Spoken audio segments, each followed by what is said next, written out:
everyone. Welcome to this series called Preventing America's Next Drug Epidemic, a Multidisciplinary Approach. To introduce you to the series, I sat down with Mike Connors, the director of the Insight program in Greensboro, North Carolina. You will hear about his program's approach to providing treatment for youth and young adults and what he believes makes it so successful. Hope you enjoy! Hi, Mr. Connors. Thank you again so much for meeting with me today and taking the time out of your schedule. All right, so I am part of the editorial team for the Journal of Public Health Management and Practice, and one of my roles is I help to disseminate information to the public about various topics in the health field. And we primarily do this through the use of social media. So we have Twitter, Facebook, Instagram. We also have a blog. And so we are actually introducing a new series on our blog website that will focus on America's drug epidemic. So specifically on the influence that public health can have and has had until now, and the importance of multiple partners working together in a multidisciplinary approach towards the prevention and treatment of substance abuse. And so I chose to speak with you today to kind of introduce this topic, and since you are the director of the Insight program here in Greensboro, North Carolina, which is primarily, from what I understand, an outpatient-based program that works with youth and young adults. So I figured you would have very good insight as to how substance abuse is affecting our youth and what seems to work as a part of what you've seen with your program. So if that sounds good, if you have any questions for me first, or we can just go ahead and move forward. Yeah, let's rock and roll. Okay, awesome. So to start off, would you mind just giving us an overview of the Insight program here? Yeah. So the Insight program, we're a substance abuse treatment program for adolescents and young adults around the ages of 13 to 25. So we have two main components of our program. We have different treatment options, outpatient, intensive outpatient, and then we do have some residential options. We also offer some individual counseling, and we do free drug and alcohol evaluations. So that's one half of our program. The other half of our program is we have an ongoing support group for both our young people and parents. So the support group lasts for 2 to 3 years as a follow-up to treatment. So in addition to maybe what somebody would be doing with us in day treatment, they would also be involved in our support group, which consists of a couple evening meetings twice a week. We do a parents meeting weekly, and then we do weekend social functions Friday nights and Saturday nights. So all of our treatment, counseling, treatment planning, all of that is going to be something within the 12-step model. And we call our approach to treatment and recovery, we call it enthusiastic sobriety. And basically what that means is we believe that in order to reach young people, recovery has to be attractive, it has to be fun, it has to be engaging, and meet them where they're at. So in a nutshell, that's what we do. I like that term, enthusiastic sobriety. Yeah. Because you don't want it to be just cut and dry. Right. Yeah, they can't feel like my life is over. Right. So that's a neat approach. So you mentioned how parents are involved in the child's recovery, which is really neat because I don't think a lot of programs really focus on the parents, especially because if the child is sent off somewhere to a different state, it's not really ideal for the parent to be there as well. Could you expand on this a little bit? So if you can touch upon a particular issue that the parent would be involved in with the child? Yeah, so I guess to talk about the problem first, the problem isn't created in a vacuum. There are so many different people that are affected by drug abuse.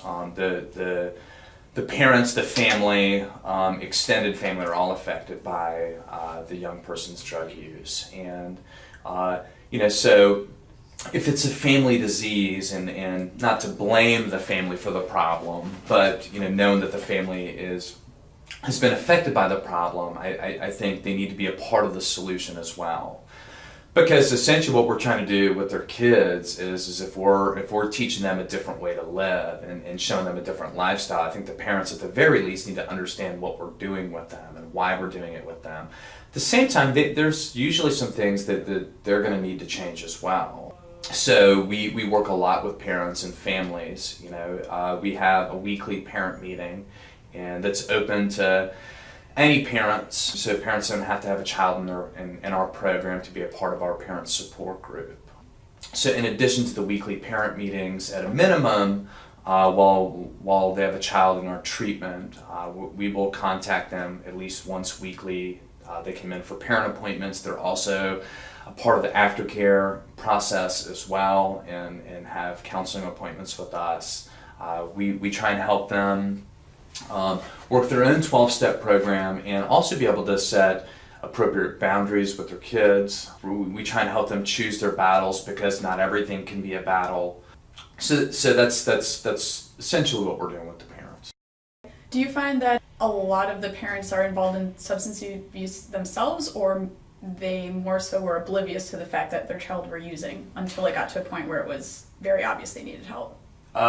All of the above. All of the above. We have, and the neat thing is there generally isn't going to be any parent involved in our parent group that is going to be alone. We have parents that are married. We have parents that are divorced. We have parents that where addiction has been rampant in their family. We have families that have almost no addiction in their family, if none at all. We have kids that were adopted. We have parents that maybe consider themselves too strict. We have parents that consider themselves maybe too permissive. So mostly everything up and down the spectrum. But I think the thing that we find is that parents are the backbone to their kids' recovery. Yeah. And even with what we've done, looking at some of our success rate is part of the way that we've been able to gauge our success rate. One of the things that we've taken a look at is how involved were the parents, and essentially, long story short, what we were able to find is parents that were involved in their child's recovery, attending the meetings, interacting with the staff, taking our suggestions, had a 50% greater success rate than the parents that couldn't or wouldn't be a part of our program in this process. Oh wow, that's awesome. And I don't think that's just going to be with just insight. I think that those numbers are probably going to translate into every other treatment and approach. Right. Okay. And probably I could go to say that if they're very involved in not super involved, but somewhat involved in their child's life beforehand, maybe to have a better relationship and to kind of be more aware of what's going on in their child's life, maybe that might play a part into know if their child might need help at a sooner age or something. Absolutely. Yeah, absolutely. Awesome. So I understand that you yourself joined the Insight program at one point, and that was sort of the impetus for getting you involved in helping out. Can you tell us a little bit about why you wanted to get involved in the program? And so I don't know that my story of addiction and recovery is really that entertaining or dramatic. It wouldn't make it wouldn't make a very good movie because a lot of the stuff you see on TV in the movies just was not my experience. I mean, essentially, I started getting high when I was 12, and I fell in love. And the person with the drug problem is usually the last person to see that they have a problem, because everybody else around me was able to see it, even some of my friends.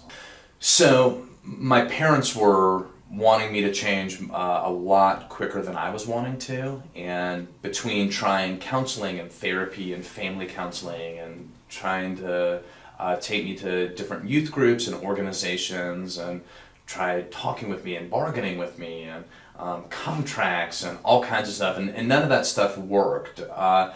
So strangely enough, I was introduced to Insight and was invited to some of the activities, and I didn't want to change right away. And the seed was planted, and getting to meet other people that liked drugs as much as I did, but were actually staying sober and enjoying it, kind of blew my mind because I didn't think that existed anywhere. So at some point when I was willing enough I guess I pulled on that thread because I still think coming in, 95% of me wanted to continue to get high, get my parents off my back. I don't know that I've ever met anybody, including adults for that matter, that have wanted to get sober, get into treatment with completely pure intentions. You know, most of us, there's some sort of outside motivation, you know, whether it's a nudge from the judge, you know, parents dragging us in by our ears, like, fine. Because it's not like I woke up one day and was like, man, I see the light. I'm ready to change. I think, you know, and I don't know that I would have called it this at the time, but, you know, probably the last 6 months I was using, more times than not, I was going to bed. You know, the 10 minutes before I fall asleep at night, kind of going, I want something better than this. There's got to be something better than this. Yeah. But like I said, I would not have called that prayer at the time of that, but that was prayer. So that's more my story. And then, you know, even though I didn't necessarily know that I wanted to be sober, at some point when I was in treatment, I was like, that'd be kind of cool to be a counselor. Oh. But I'd probably have to be sober to do that. Maybe. That would probably help. So seeing how the other counselors were helping all of you? Yeah. You know, and this was, I don't know that my mom told me this until maybe I had a few years sober and was starting to talk with her more seriously about wanting to pursue becoming a substance abuse counselor. But she reminded me of a conversation we had when I was probably 5 or 6, and she was asking me what I wanted to do when I grew up. And you know, basically I told her, like, yeah, I don't want to have to, like, read a lot. I don't want to have to write a lot. I don't want to sit in a cubicle. And I don't know that I said cubicle at 5, but, like, I don't know that I want to be, like, trapped inside. I just want to be able to help people. So I think in some ways it really was kind of full circle. I mean, I get why people get high, because they're trying to meet some kind of need. You know, I felt like drugs did things for me that I couldn't do for myself.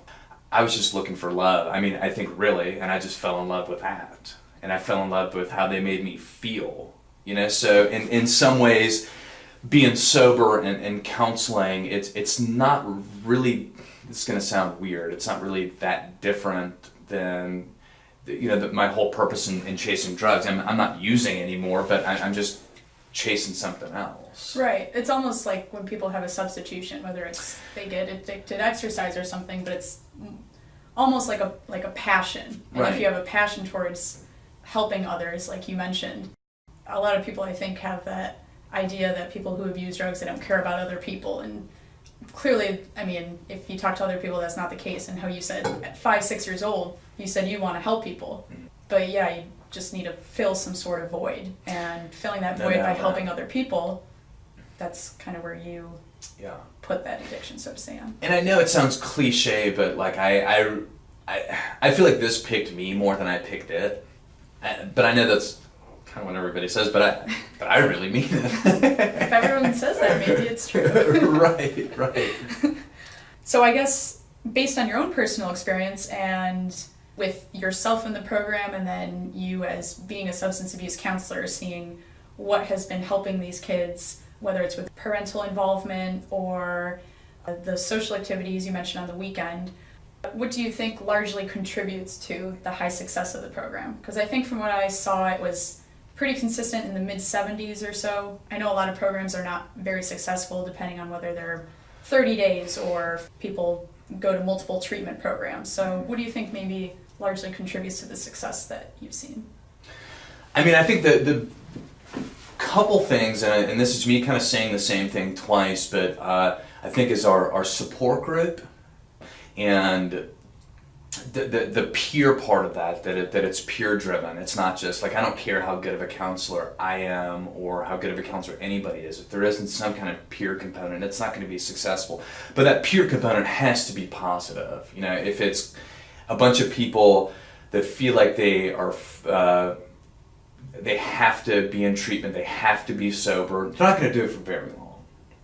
You know, so I think that's a big part of it. But I also think that it's not just that, and it's how long we do it for. Because I think any program can be awesome in the short term.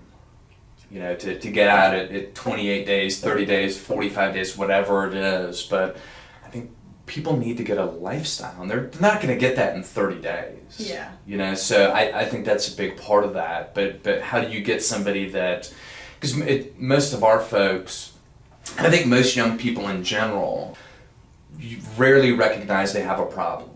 And the ones that do, and especially once you're talking about somebody that's using heroin or opiates, most of them realize they have a problem, they just don't care.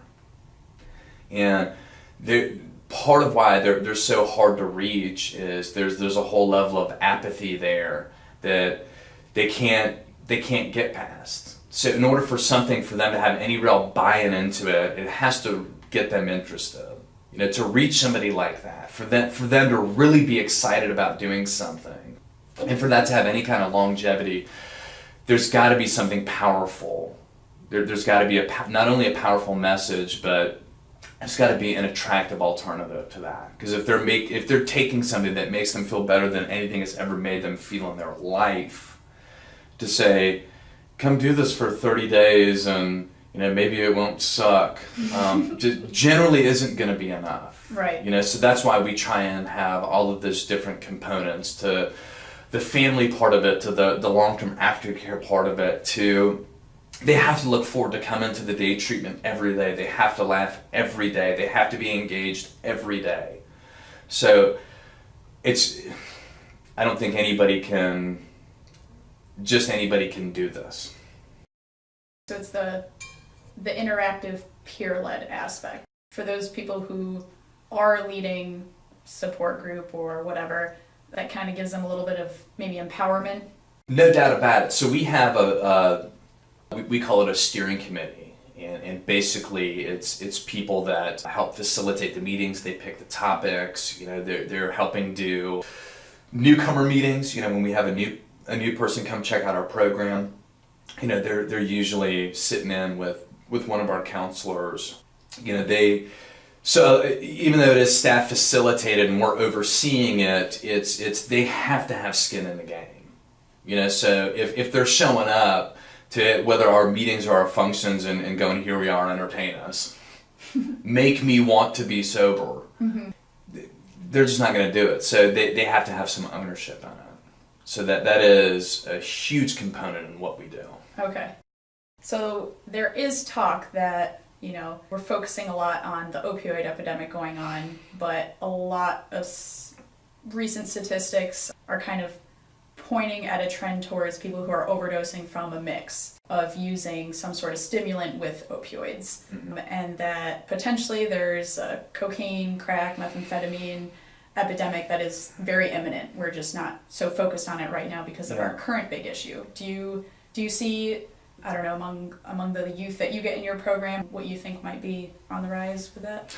Yeah, no doubt about it. Well, in the trends change every few years, and whatever the media is focusing on is usually behind what's actually happening. And you know, even the government's response to it is generally pretty behind on what's actually happening. I am seeing cocaine coming back, and I think we're probably going to continue to see that. I don't totally know why. And it's funny that people even continue to call it heroin, because it's not really heroin anymore, which is why it's so cheap, is because there's so much other stuff in it. You know, even the drugs like Xanax and things like that, it's not even really just Xanax anymore. It's usually a whole hodgepodge or goulash of different things. So yeah, I think we are going to start to see that change. I'm glad they're putting that much emphasis on that we are having an epidemic, but it's not just heroin and opiates. And I think by the time, you know, people start attention their focus on the opiate user, it's a little too late. Because my opinion is you know, that like you don't really there isn't really like a more of a potent drug than heroin. You know, like nobody's saying it's just heroin. Mm-hmm. There's no like, I mean, I guess people can debate that, but yeah, maybe not the answer I wanted. I thought you were going to say no more epidemics after this. So I guess kind of going into now a community-focused approach, trying to see, okay, we know that more or less, hopefully not, there will be some sort of drug problem in the U.S. and in the world, unless before the problem's there, we kind of see how to prevent that eruption. And so I guess based on your experiences over the years working for this program, what do you think that communities should focus on to help in the prevention of substance abuse? So what I mean is involving the community. Should there be more sponsored events that focus on a multidisciplinary approach like exercise, nutrition, civic engagement, volunteering in the community, being with other people, getting a support group that is not just the people you're using within your school, but to have those positive peer influences? Like you do social activities on the weekend, if there were more community events that were focused on fun, free activities that people can have access to. More education, just sort of looking at all those. Do you have any thoughts on what could be maybe implemented? There's a lot of stuff. I think, unfortunately, I haven't seen any of it. I don't think any of it nobody's figured it out yet. Because I don't know that any of it's really been super successful. The problem is just getting worse. So, and anybody that figures that out, I mean, they're going to have a total gold mine. I think because there's so many different facets of why this is a problem. Because if drugs weren't so attractive, and everywhere we go, because people are told drugs are bad, but think about what most kids look up to in terms of athletes and celebrities, and they're all getting high. So until drugs stop being cool, that's not really going to change. And to make recovery attractive, I think that's got to be a really important component, but to also engage parents, because I think most parents think, not my kid. They're not going to have that. And everybody talks about, the stigma around drug and alcohol use. I do think that exists. Of course that exists. I think the other tough thing would be is how do you engage people that would want to be a part of the support group or a part of a program for a problem that they don't have and either don't want to have, don't think they'll ever have. It's tough because how do you get anybody's real buy-in into that? And I think that's the real crux of the problem is how do you tap into that? I don't have any answers for that. The closest thing of my interaction on the prevention side is on my end, I talk with people's siblings. And usually where I spend a lot of focus is, I think for whatever reason that the problem all centers around self-worth. And that can be a tricky thing. How do you help improve somebody's self-worth? Because people with a high self-worth don't tend to not only try drugs, and they definitely don't tend to fall in love with them the way that most drug users do. So how do you do that? What programs? What services? I don't know. Yeah, it's a tough question. I'm going with the tough questions here. A really tough question. So do you think, let's say during adolescence, young adulthood, we spend so much time in the school system, probably spend more time than you actually see your parents.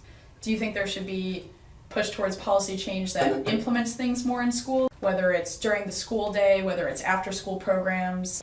Not necessarily saying for those who maybe don't have a lot of resources and let's say they're not able to stay after school, but maybe if we had more availability of after school programs and more people volunteering to, again, maybe a problem that's not their problem, but to have more people working together. So whether there are more peer support programs that kids who are not involved with drugs yet, but they can be involved with. So maybe they volunteer, help the community, or mentor other kids so they have sort of that empowerment that they're doing something, that they have self-worth. Do you think the school system might be good to tackle, or maybe some more things available in the community, like public events? Yeah, I mean, I think any of those. I think that the difficult thing would be how do you get the schools to have any real buy-in into it? Right. Because I'm obviously I'm a big fan of community and family and all of that. Anything that people are going to have some real ownership over. Ultimately, I think just as humans, one of our greatest needs is to feel a part of something and to be a part of something that matters. And for somebody that could potentially have develop a drug problem, for whatever reason, we tend to not think we matter. So I think that's got to be a big part of that. And like I said, I don't know that anybody's quite figured that out yet. How do you tap into that? people will ask me sometimes, is there anything anybody could have done? Like, that's a tough question to answer. I don't know that there was, but at the same time, it took all the things my parents tried that maybe didn't work, but it was their willingness to try a bunch of different things until they found something that did. And I think that's probably what's going to continue to happen, is anybody that's willing to try, right, wrong, or indifferent, if their heart is in the right place and they're actually trying to do something, they're trying to make something better, the outcome, of course, matters to a certain degree, but doesn't totally matter at the same time, because it's going to be figuring out, okay, well, maybe that didn't work. Let's go back to the drawing board. At the same time, as a person, as a program, I don't know that we're like, we've got it figured out. We figured out like the magic.